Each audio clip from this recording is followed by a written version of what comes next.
Christianity is absolutely a cult. Specifically, the evangelical, charismatic, flavored Christianity is 100% a cult. Let me read the definition of a cult right out of Google. Actually, I used the Gemini AI.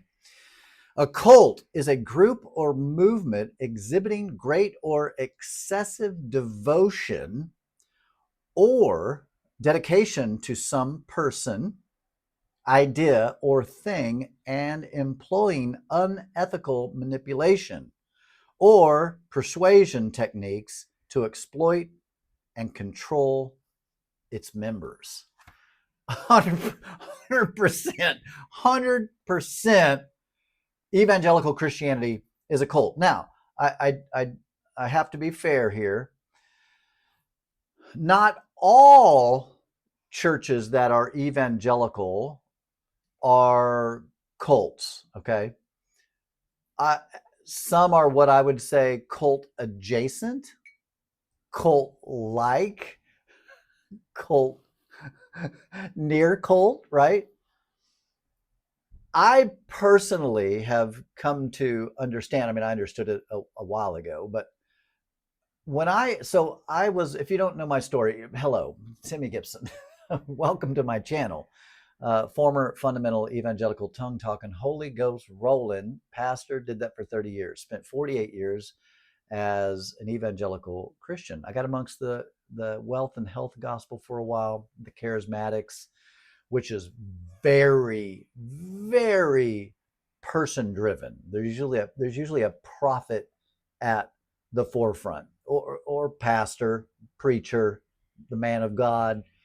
Very, very, very, very culty. I remember my first experience with a more culty, extremely culty evangelical church, and it happened when I was down in Tulsa, well, actually Broken Arrow, Oklahoma. Very personality driven. I mean, there's the man at the head of the helm, and sometimes that's the pastor, or sometimes it was what they called a prophet. This particular ministry or church, Bible college that I was a part of, did have like the founding person at the time. He's now dead, but at the time he was very alive. I met him, spent time with him and his wife and his grandchildren. In fact, one of his grandchildren is, I would call him a friend of mine, and he knows what I think about all that stuff, and we just don't talk about that. Anyway, so why would I call it a cult? Well, I mean, I just read the definition of a cult. Like that is 100% culty when you think of using techniques to control, and a lot of so when you think of cult, or I think of cult, typically we think of Heaven's Gate, we think of um, Waco, Texas, David, whatever his face was. We think of Jim Jones. We think of the extreme. I would almost say cult it's on a scale. And matter of fact, what got me started on this whole YouTube journey, as many of you know, I may have said this before, I didn't set out to be a deconstruction YouTuber. I just didn't. I have a job and I like my job and I enjoy it. Keeps me busy. So I didn't need any kind of side hustle or to share my story. My journey away from faith was a very personal journey. I didn't think, well, once I get deconstructed, I'm going to start a channel and start like that wasn't in my thing at all. Matter of fact, that was a very difficult, challenging time to walk away from faith. And those of you that have done so, I mean, it upends your world. And I've done plenty of videos on that. I have over 200 videos now. So scroll through and find some of those videos. I've talked about all kinds of things. And I've talked about my journey. I've talked about all of it. And I'll continue to do so if as long as you want to hear me talk about it, I'll do it. So, that I didn't have, it just wasn't in my one. I never thought in a million years I would ever leave the faith. I mean, if you'd asked me, 15, 20 years ago, yeah, I had some doubts or some things that I was wrestling with. But what I at the time was certain of was, God existed and Jesus came to save us. And like all that stuff, I was certain of. And I just had theological things that I was wrestling with because I come from a very fundamental, that evangelical, the Bible's the inerrant word of God, right? That, those of you that know, those of you that know people who are like that also know. So yeah, I was that guy. And so yes, during my Christian walk, if you will, yeah, there were things that I thought, man, I just don't know what I think about that. And then as I read within the Christian bubble still, I would read, oh, okay, there's other ways to look at that. There are other interpretations. There are other, if I read this scholar, he seems to say this. You read this scholar and he says this, where do I land? And so I think that being a cult, I think there's a scale of one, it's still a cult, but cult light, right? Then you have like the Waco, Texas, David Koresh, Heaven's Gate, 7M, TikTok dancing for the devil cult, like, which might be one tick in. So you have the ones that are just absolutely categorically crazy, like off the charts, like even a Christian, even an evangelical, even a tongue talker would be like, yeah, that's crazy, right? Like, so they're all, matter of fact, I've watched YouTube videos of Christians who are talking about cultish uh, evangelical Christian beliefs. It's just crazy. So for me, as an agnostic atheist, as it relates to the Bible God, yes, technically I'm an atheist, but I don't know what's out there. That's why I like to say agnostic atheist is, I've never traveled the universe. I've never died. I don't know. Never talked to anybody who died and spent months over there and brought back videotape to prove their point, evidence. So all of these are cults. So when I say evangelical Christianity, or maybe even just Christianity in general, is a cult, because even if the cult light, you have Jesus at the helm, right? But even in those, there's the pastor. I've heard even still to this day, well, my pastor said, or the prophet said, or he had a vision and he had a dream, and da da da. That's culty. Okay, I just don't, I don't. It just is. That's a cult. So you have many of, probably the majority, maybe even, of Christian churches, they're still a cult, but on a grading frame, they're not a dangerous cult per se, right? Now, I know some atheists think that religion is just all completely evil and bad, and I don't think that. I don't feel that way. My experience in the evangelical church was just some crazy stuff, and yeah, I had to unlearn some things and had to deal with some of the religious trauma, clearly. But again, I was a part of a very culty type group. You get, the charismatic, so all the way over here, right? David Koresh type. And then you get into the charismatic flavor, which is very personality driven, very personality driven. And then, you keep going on down the line. And yeah, I'm sure that there are people that are like, yeah, my church doesn't do anything culty. They don't try to manipulate you for any harmful outcomes. But see, I even struggle to say this or I struggle to say that because I find the Christian, it's all untrue. So how harmful is it to learn something as true that isn't true? See, I find that harmful. It's like, it's like, especially for children, it's paramount to child abuse.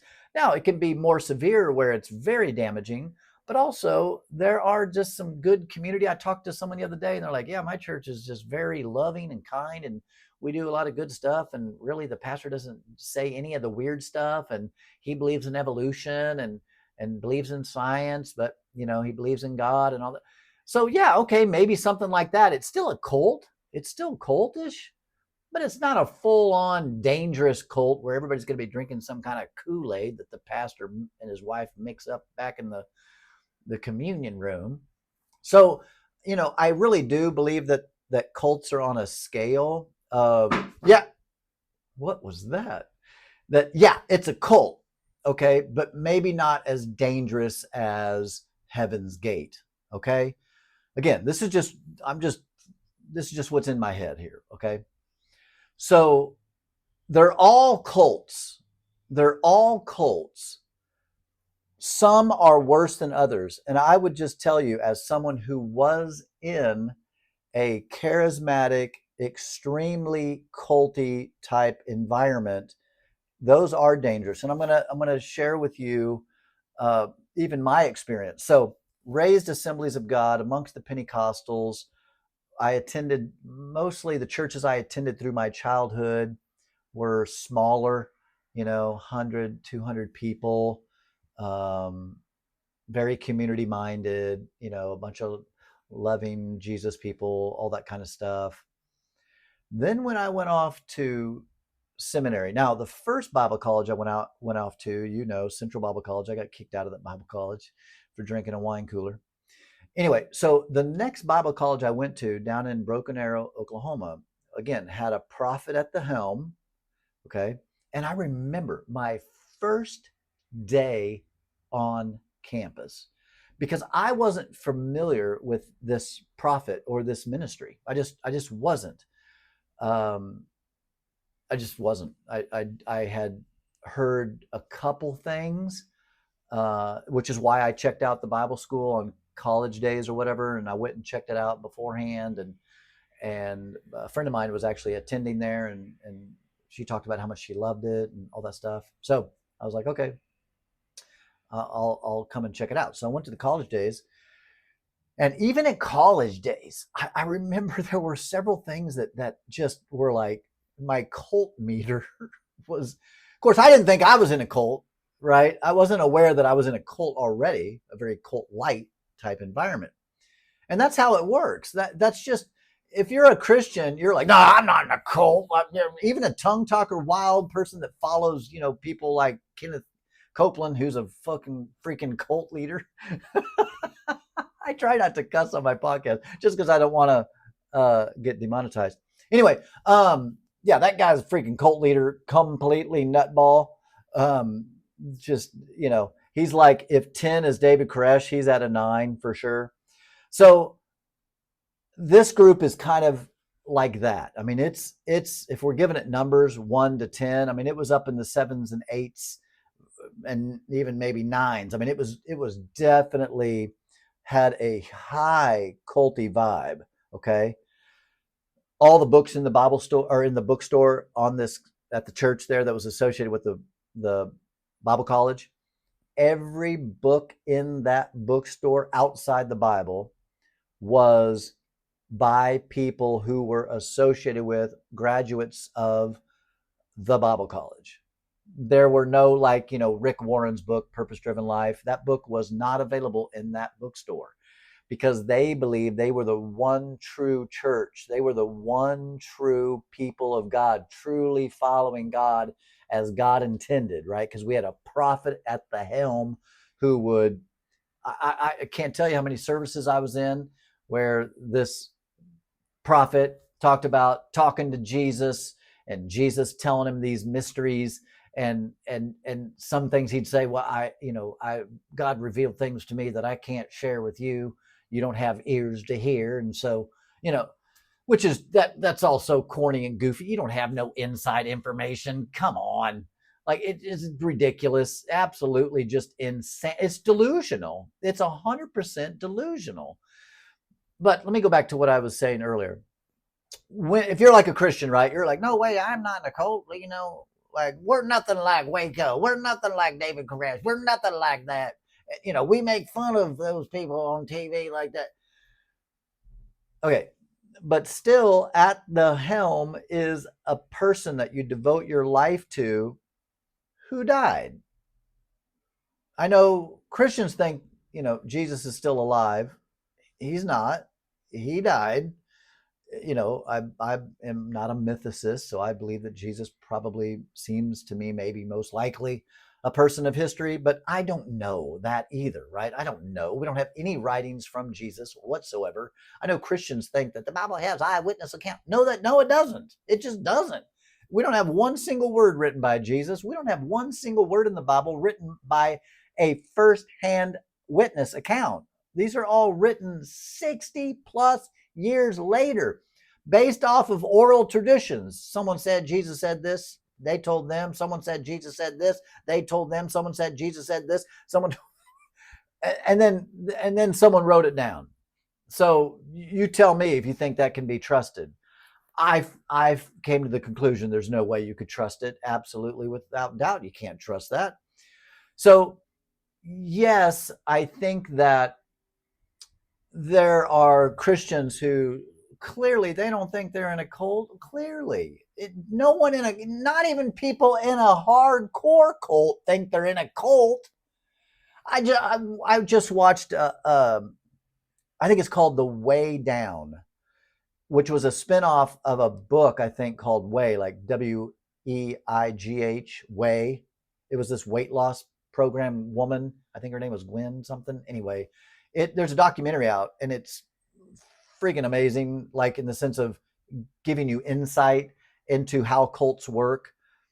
Look it up. Look up. Just Google The Way Down cult.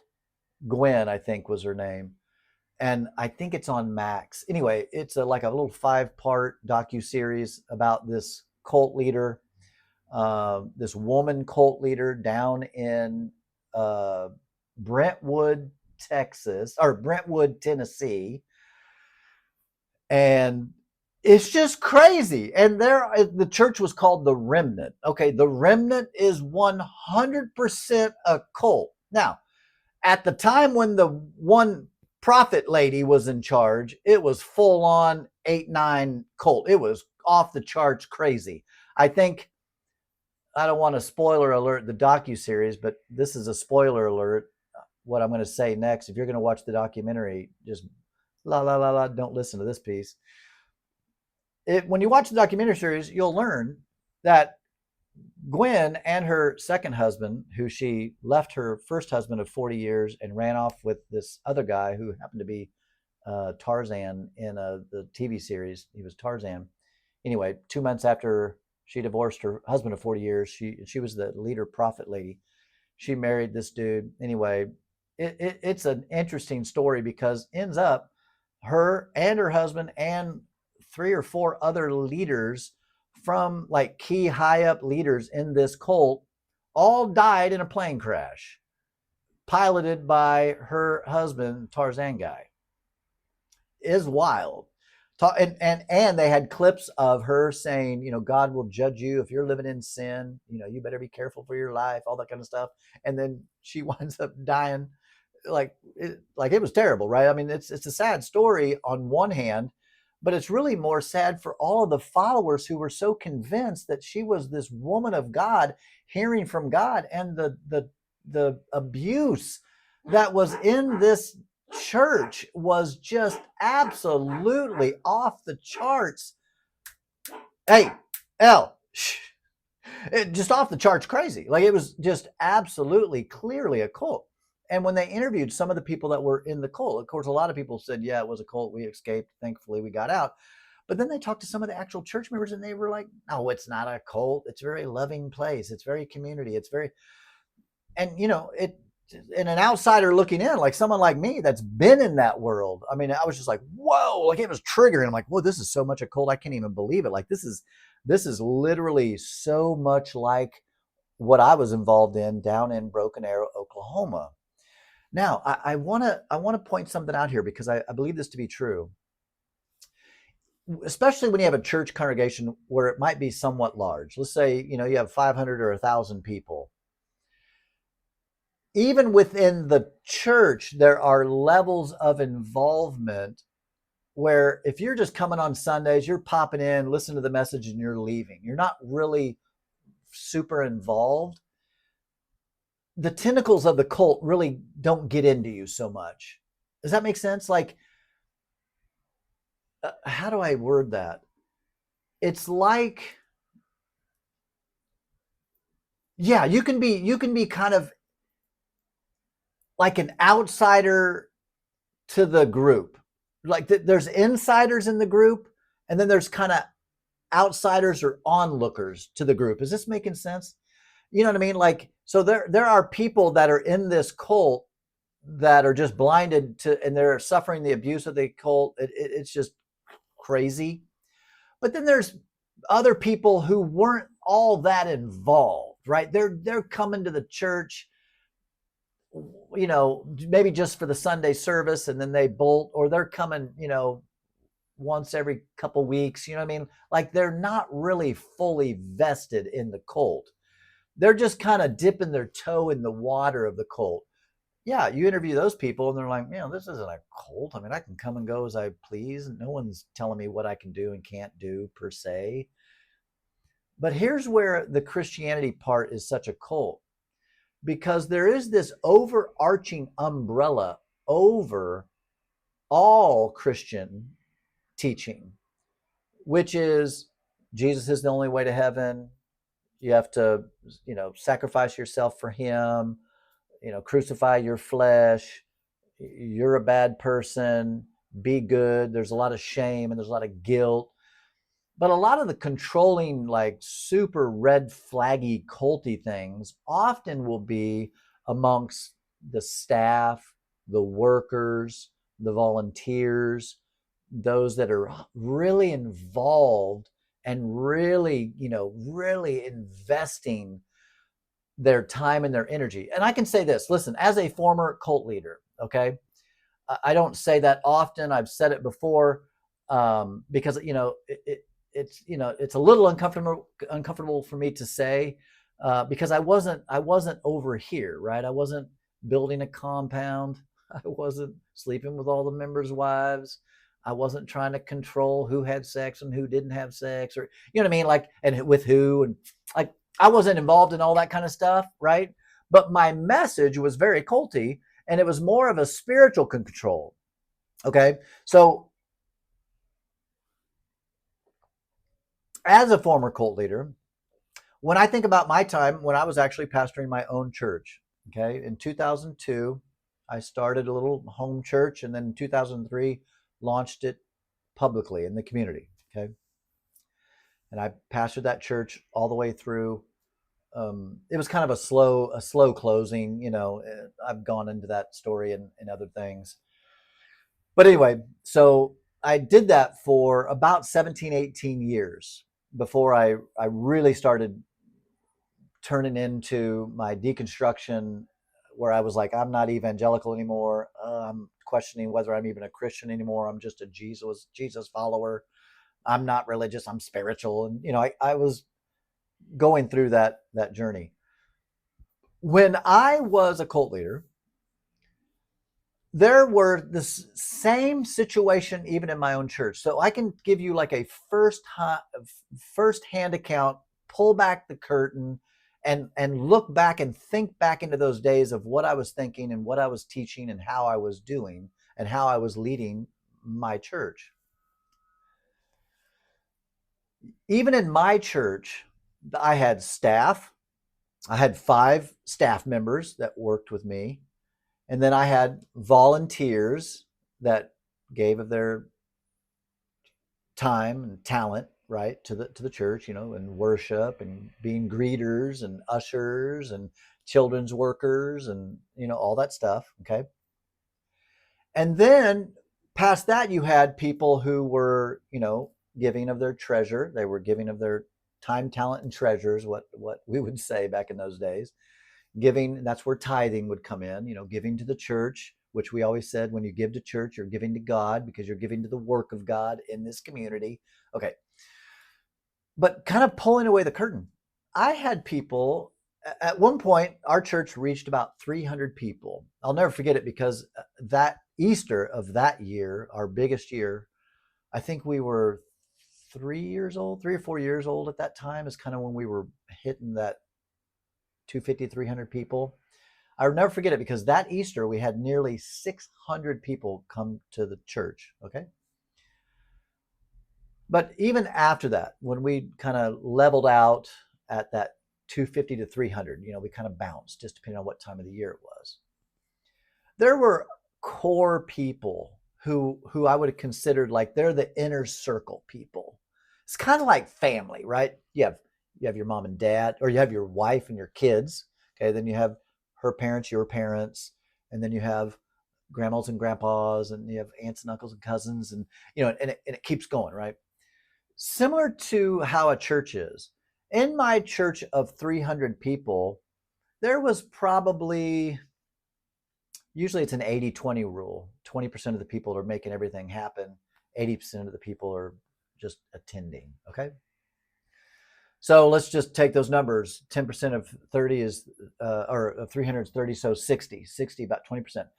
About 60 to 100 people they were drinking the Kool-Aid with us, so to speak. They're buying into the teaching. They're buying into what we're saying. And when I first started the church, I was a no drinker, no smoker, no cusser, no premarital sex, no masturbation, don't avoid the very appearance of evil, like don't go to bars, don't like, I know, right? I know. I was very conservative in my Christian faith at that time. And as a pastor, that was reflective of that. There were people in the church that were, having premarital sex, people that were drinking, people were doing all kinds of things. And I knew about it just because you just know, it's a community, right? You know of things. But then there was the very outer group that made up that 300. There was probably a couple, a good 100 people that were coming that I really didn't know. I would recognize their face. I would try to remember their names, maybe their kids' names or whatever. But I had no idea what they did, how they lived, and I didn't ever say anything to anybody personally. This was how, I'm just telling you, I preached this way. I preached about no premarital sex, but I didn't then talk to a young couple and say, you guys aren't sleeping together, are you? I just found that weird. Okay. I just found that, to me, that's super culty feeling. And so I never did that. Now, if I had couples that were based upon my teaching, this is where the manipulation comes, the spiritual control comes in. If they were coming to the church and hearing me preach about this kind of stuff, sometimes they would call the church office and want to set up a time to meet with me and, confess their sin and say, hey, we're trying to be pure here, but, we do for financial reasons. We live together, but we're trying to live in separate rooms. And not, now I look back on that and I just kind of hang my head like, oh, brother, I just can't even believe, I believed all that crazy stuff. Again, I like to say this because to give, I like to sprinkle grace on everybody, including myself. I sincerely believed that I was trying to follow the law of God. And this was for goodness sakes. I was trying to be good for God, right? And trying to live God's best, right? So, and that would be true of any kind of abuse. I would feel the same way about, people that were drinking their lives away or doing drugs or, I definitely wanted to help people have better lives. But what I didn't realize is that my religious teaching was all intertwined in that teaching, right? And so while I'm trying to help people, I'm also creating shame and guilt. And you know what I mean? And that's the part that I'm glad I got out of it. I'm glad I've done videos and did one not too long ago where I just said I was wrong. And I feel bad about it. I wished I wouldn't have done that, but it's just part of my story. It just is what it is at this point. And so I'm trying to right the wrongs by doing videos now.